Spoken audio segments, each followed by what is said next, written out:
Have you ever wondered what you have in common with jellyfish? Yeah, me neither. But that's what we're covering today. We're talking about 4 things that we have in common with jellyfish. No, I'm not talking about the super simple things like eating and pooping, though they do that from the same orifice. You might even call them potty mouths.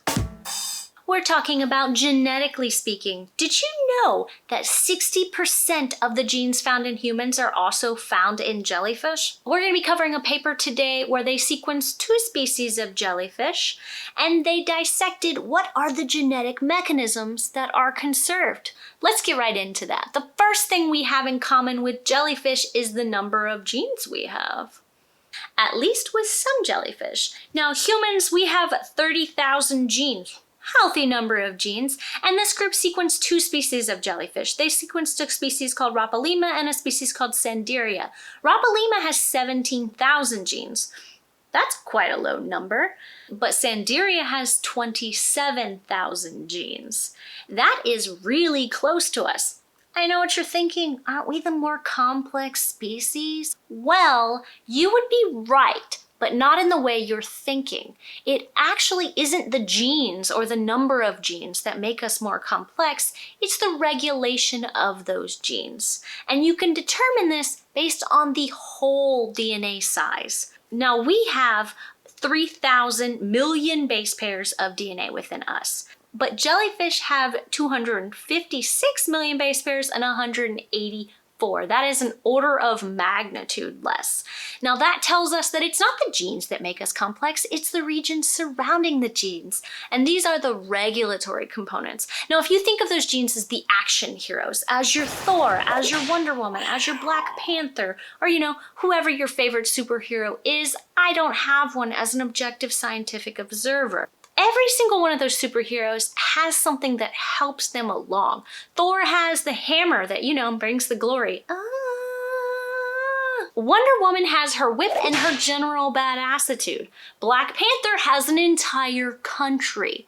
Yes, the genes are important, but the regulatory regions are also critical to making those genes actionable. The second thing is Hox genes. Now, Hox genes may not sound familiar to you, but you can think of Hox genes as the architects of our body. If your body was a beautiful building, which of course it is, we're all beautiful buildings, they would tell you exactly which floor was supposed to go where and where the bedrooms are supposed to be. They wouldn't be the ones to build it, but they would be your blueprints. They lay down the plans to your body. Honestly, Hox genes are found in a lot of species. All mammals have them. We know that fish and insects have them. So why would I be surprised that jellyfish also have them? Well, everything that I've mentioned actually has clear segments to their body. Ours come in the form of vertebrae, but in insects you can clearly see segments as well.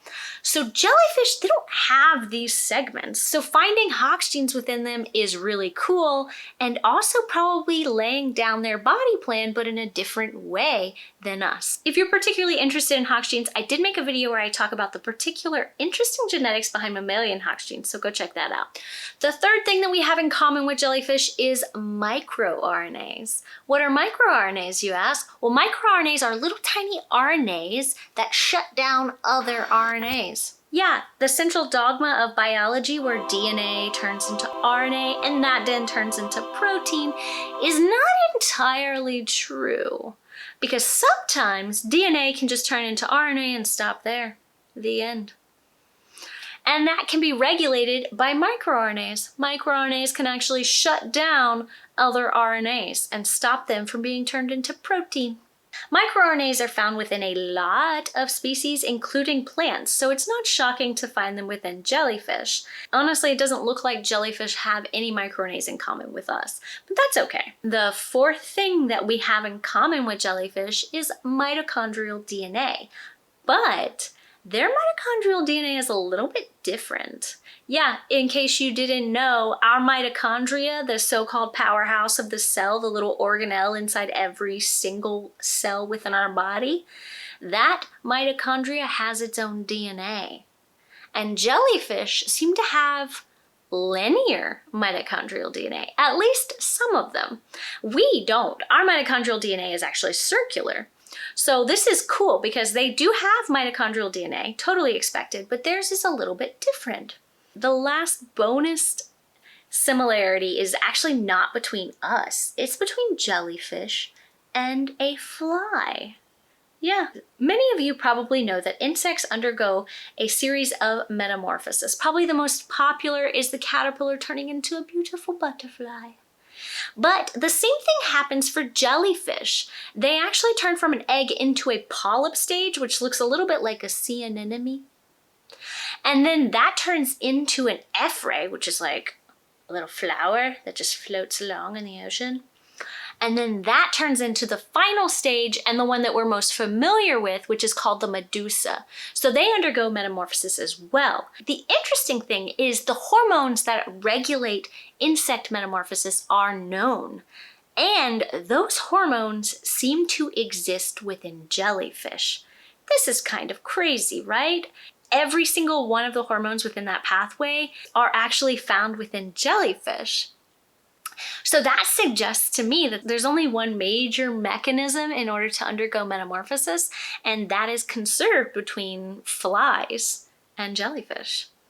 The last thing I want to talk about is, why does this matter? Why do you care whether or not we have any similarities with jellyfish? One reason I can quickly think of is that we care about where we came from. How many people go off and buy entries into Ancestry.com? We care about that. And this is just on a larger scale. Pretty cool. Our biological history. If you're a more practical person and you want to know like the biological relevance, certain species, if you understand their biology, may become great models for human diseases.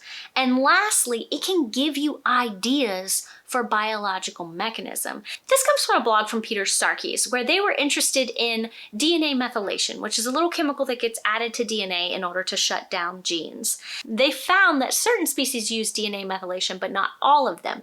And on top of that, the ones that use DNA methylation also have DNA repair. This suggested to them that DNA methylation actually damages DNA. Without evolutionary understanding, it would have taken them a lot longer, or possibly just random chance, in order to know this. So studying evolution can give us insight into the biological mechanisms that take place within everyone's body. That's going to be it from me today, guys. So if you enjoyed this video, please do like it, please do subscribe, check out my other mammalian Hox gene video. And lastly, if you have any questions or comments or anything, please do put that below and I will reply back. All right, bye-bye.